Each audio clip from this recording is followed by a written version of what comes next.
शांति की दुहाई और पायलट की रिहाई। जहां भारत के कूटनीतिक दबाव के आगे पाकिस्तान झुक गया और विंग कमांडर अभिनंदन की रिहाई को तैयार हो गया। यह हिंदुस्तान का अभिनंदन है और अभिनंदन का वेलकम।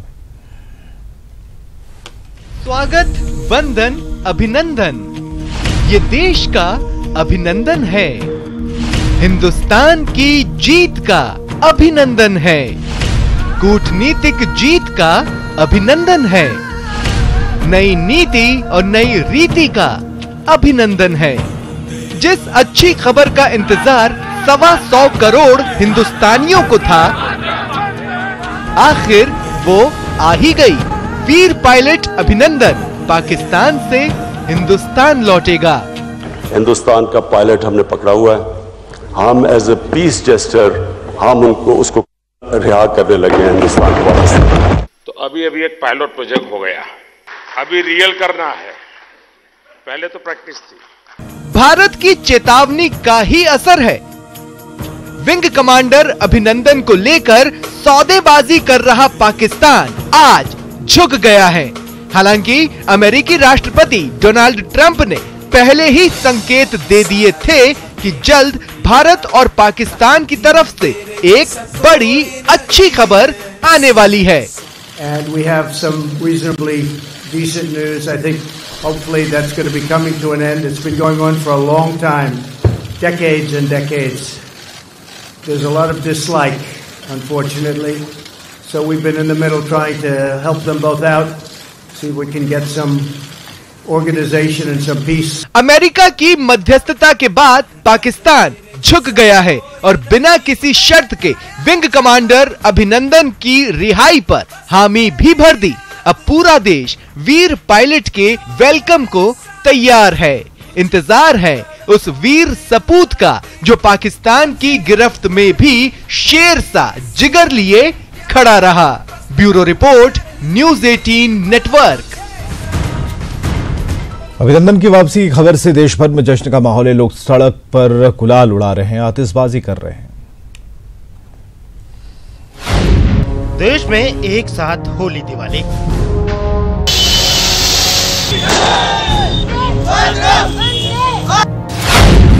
सड़कों पर गुलाल के साथ आतिशबाजी।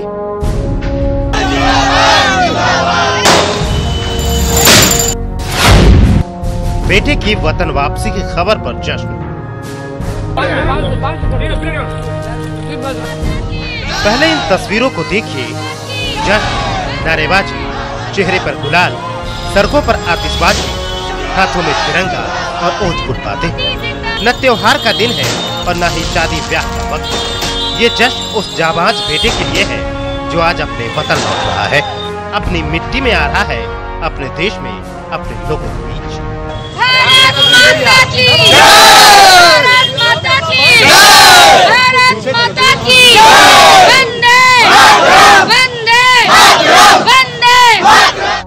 बुधवार से ही देश के बेटे अभिनंदन की सकुशल वापसी के लिए लोग दुआ कर रहे थे। हवन का दौर जारी था। गुरुवार को जैसे ही खबर आई कि शुक्रवार को जाबाज अभिनंदन भारत लौटेंगे, क्या दिन, क्या रात, क्या बच्चे और क्या बूढ़े, क्या महिलाएं, सभी के चेहरे खुशी से खिल गए। लोग सड़कों पर निकल आए, एक दूसरे को गुलाल लगाकर बधाइयां दी, आतिशबाजी कर खुशियां मनाने लगे। देखिए, ये जो खुशी दिख रहा है ये उसी के लिए है जिस दिन से, जिस पल से हम लोगों ने देखा कि उसको मारते हुए लेकर के जा रहे हैं, तन बदन में आग लगा हुआ था। और जिस समय मेरा भाई भारत की सरहद पर आएगा, हम फिर से जश्न मनाएंगे और उसकी लंबी दुआ के साथ साथ हम अपने वीर सैनिकों के लिए भी लंबी दुआ की मनाएंगे। पूरा दुनिया से पाकिस्तान का नामो निशान मिटा दिया जाएगा। मेरा नाम हेमा झा है, मैं CBFC मेंबर हूँ और मेरी बहनों ने यहाँ जो काम किया है हम लोग पूरा उसके साथ। हम लोगों को पता चला कि पाकिस्तान के प्रधानमंत्री ने जब कहा कि अभिनव को छोड़ा जाएगा, ये काफी अच्छी बात है और एक नई पहल है जिसका हम लोग सम्मान करते हैं। और एक बहुत ही अच्छी बात है कि मोदी जी की जो विदेश नीति है वो सही में काफी सराहनीय है और इसकी हम लोग सराहना करते हैं।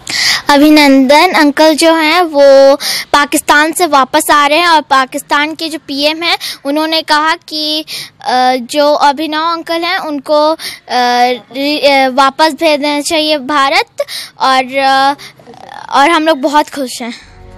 देशभक्ति के नारों से गूंजता पटना की सड़कों पर तिरंगा लहराते हुए लोगों ने पाकिस्तान को आतंक की राह छोड़ने की चेतावनी दी। लोगों ने साफ कहा कि आतंक का रास्ता छोड़ो, क्योंकि अब भारत बदल चुका है।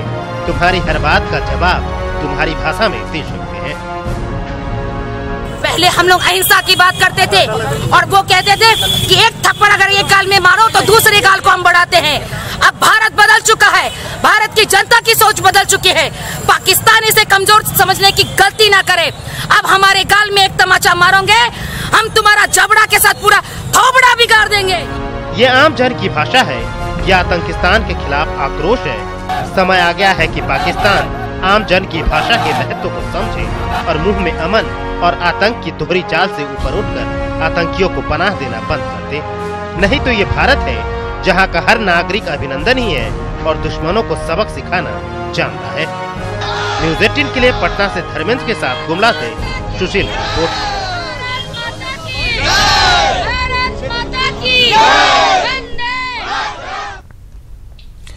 MiG-21 क्रैश होने की वजह से पाकिस्तानी सेना की गिरफ्त में फंसे एयरफोर्स के पायलट अभिनंदन आज देश लौट आएंगे। अभिनंदन की रिहाई का ऐलान पाकिस्तान के प्रधानमंत्री इमरान खान ने वहां के संसद में किया और ऐसे में अब सवाल है कि क्या अभिनंदन की रिहाई से दोनों देशों के बीच टेंशन कम हो जाएगा।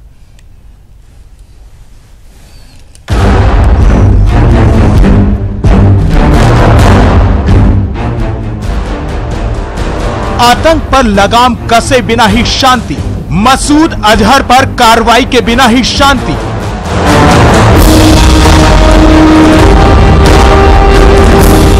अभिनंदन की वापसी के बाद सीमा पर शांति, अभिनंदन टेंशन होगी कम। हम इस सवाल को समझेंगे, लेकिन इससे पहले आपको बता दें कि शुक्रवार को भारत में होंगे भारतीय वायुसेना के विंग कमांडर अभिनंदन वर्धमान। अभिनंदन की वापसी की खबर से देश में खुशी की लहर है, लेकिन दिल में क्रोध की अग्नि अब भी धधक रही है। पुलवामा में हुए कायराना करतूत की तपिश अब भी फिजाओं में है। भारत अपने 40 लालों के बलिदान को भूला ही नहीं है।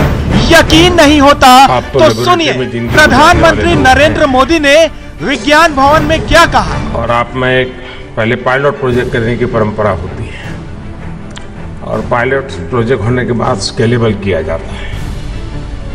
तो अभी एक पायलट प्रोजेक्ट हो गया, अभी रियल करना है। पहले तो प्रैक्टिस थी।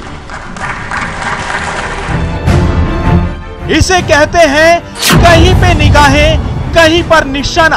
पीएम मोदी ने खुलकर तो कुछ नहीं कहा, लेकिन इशारा अभिनंदन की रिहाई और पाकिस्तान पर कार्रवाई को लेकर था। एक बार फिर सुनिए और समझिए कि पीएम मोदी ने कहा क्या है। अभी रियल करना है, पहले तो प्रैक्टिस थी। सुना आपने, अभी प्रैक्टिस थी, अब रियल होगा। निस्संदेह चेतावनी पाकिस्तान के लिए ही है। अब इसका मतलब समझ लीजिए, भारत और पाकिस्तान के बीच में तनाव की वजह भारतीय वायुसेना के विंग कमांडर अभिनंदन वर्धमान नहीं है। तनाव की वजह है पाकिस्तान में पांव फैलाता आतंक, पाकिस्तान में आतंकियों को पनाह और सबूत के बाद भी आतंकियों पर कार्रवाई नहीं। इसलिए पाकिस्तान और हिंदुस्तान के बीच शुरू हुई तनातनी में कमी तभी आएगी जब पाकिस्तान खुलकर आतंकवाद का विरोध करेगा, आतंकियों पर कार्रवाई करेगा और अपने यहाँ फैले आतंकियों को खत्म करेगा। जब तक पाकिस्तान ऐसा नहीं करेगा, तब तक दोनों देशों में बीच न तो टेंशन कम होगा, न ही सीमा पर ही शांति कायम हो सकेगी। Bureau report, news 18 network. और चलिए क्या अपडेट है जानने के लिए शंकर आनंद के पास चलते हैं। शंकर, क्या अपडेट है अभी?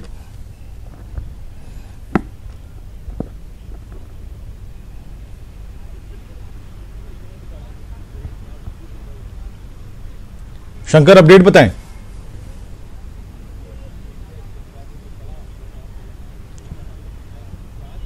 जी विवेक, देखिए अगर अपडेट की बात करें तो जिस तरह से अभिरंजन के मामले की अगर बात करें तो अभिरंजन आज जो है तकरीबन 12 से 1 बजे के बीच में बाघा बॉर्डर होते हुए प्रवेश करेंगे और उसके प्रवेश कराने के बाद उसके सबसे पहले उसका मेडिकल चेकअप करवाया जाएगा। मेडिकल चेकअप कराने के बाद उनके परिजन वहां पे मिलेंगे और परिजन जो है आज दिल्ली से बकायदा वो वहाँ पे अमृतसर के पहुंच चुके हैं और वहाँ उनका मेडिकल चेकअप कराने के बाद जो एयरफोर्स के अधिकारी, इसके साथ ही जो तमाम खुफिया विभाग के अधिकारी और तमाम जो विदेश मंत्रालय के अधिकारी वो बकायदा पूछताछ करेंगे कि किस तरह से पाकिस्तान के अंदर में उनके साथ में व्यवहार किया गया और क्या किस तरह के सवाल जवाब किए गए, किस तरह से पूछताछ हुई।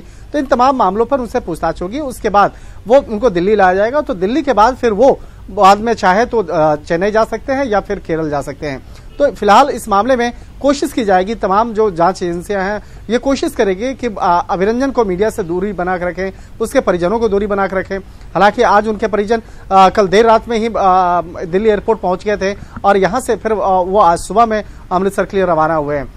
एक मसला ये है, अगर इसी मामले अगर पाकिस्तान की अगर बात करें तो पाकिस्तान से संबंधित पाकिस्तान के विदेश मंत्री ने कल इस बात पर स्वीकार किया है कि पाकिस्तान के अंदर ही जैसे आतंकी संगठन जैसे मोहम्मद का जो चीफ है, सरगना है मसूद अजहर, वो पाकिस्तान में है लेकिन बीमार हालत में पड़ा हुआ है, वो कुछ करने की हालत में नहीं है। तो इतना स्पष्ट हो जाता है कि पाकिस्तान की जो छवि है, पाकिस्तान जो अक्सर कहता रहता है कि मसूद अजहर से उसका कोई वास्ता नहीं है, तो ये साफ हो जाता है कि मसूद अजहर पाकिस्तान में ही छुपा बैठा हुआ है और वहीं से रह करके आतंकी गतिविधियों को अंजाम देता रहता है। और मसूद अजहर की अगर बात करें तो जिस तरह से बात की जाए कि इस मामले में सबूत देने की जो बात हो रही थी, तो भारत कई बार इस मामले में मसूद अजहर के खिलाफ जो डोजर दे चुका है। बात करें चाहे मुंबई हमले की बात करें या उरी हमले की बात करें, पठानकोट हमले की बात करें, ये तमाम मामलों पर भारत जो है इस मामले में तमाम सबूतों के साथ, ऑडियो वीडियो तमाम सबूतों के साथ में डोजर बना के उसे पेश किया जा रहा था। लेकिन अब पाकिस्तान का जो विदेश मंत्री है उसने भी इस बात को स्वीकार किया कि मसूद अजहर पाकिस्तान में ही है। तो इतना स्पष्ट हो जाता है कि पाकिस्तान जो अंतर्राष्ट्रीय स्तर पर जो अक्सर रोता है इस बात को लेकर कि वो खुद आतंकवाद से प्रभावित है, इस बात की भी पुष्टि होती है कि वो आतंकियों को ही पनाह देता है, आतंकियों की वो पनाह देने वाली वो सरजमी है, वो है पाकिस्तान। तो इस मामले में स्पष्ट हो जाता है कि पाकिस्तान का चाल, चरित्र और चेहरा क्या है। जो बहुत बहुत शुक्रिया शंकर, हमसे बातचीत के लिए, तमाम अपडेट्स के लिए। और इस बुलेटिन में इतना ही। बिहार झारखंड की बाकी खबरों को देखने के लिए लॉगिन कर सकते हैं हमारी वेबसाइट news18bihar.com और news18jharkhand.com पर।